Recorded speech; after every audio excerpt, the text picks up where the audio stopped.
The New Age Business Breakfast Show was a permanent feature on our television screens over many years until it was shut down by the SABC interim board in June 2017.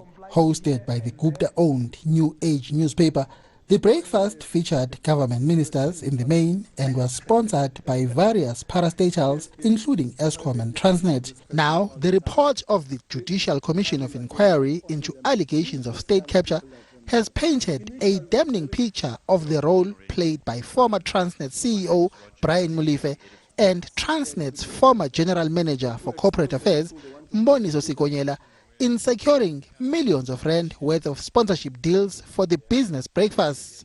According to the report, Molefe played a significant role in facilitating TNA contracts at Transnet after he was appointed as the Group Chief Executive Officer in February 2011. Highlighting evidence given by Daniel Patlane, who was Transnet's Senior Coordinator for Stakeholder Relations at the time, the report says TNA sent the first request for sponsorship of 2 breakfasts in September 2011 for a sum of 1.5 million rand. The request contained no detail about the value of the sponsorship for Transnet, and there was no motivation provided for the price.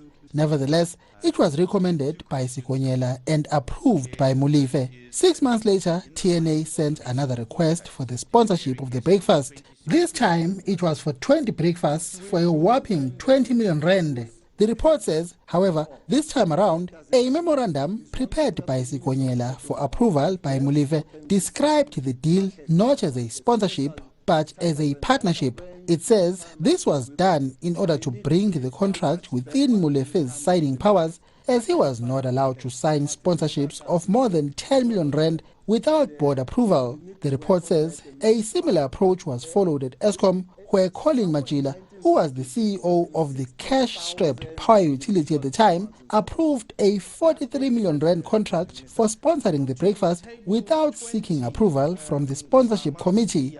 The commission has concluded that the contracts were irregular and it was fruitless and wasteful expenditure because Transnet did not get any value from it. Mbongeni Muthwa, SABC News, Johannesburg.